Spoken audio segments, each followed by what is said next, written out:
So hi guys, so for today's videos, ang trabaho po namin ngayon ay nagtatanim ng maliit na saging.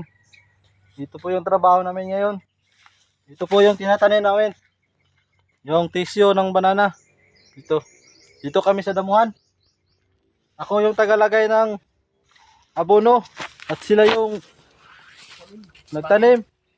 May taga hawa ng punuan, taniman dito. At may taga kalot at may taga nakalagay ng kuan, tagalagay ng maliit na saging.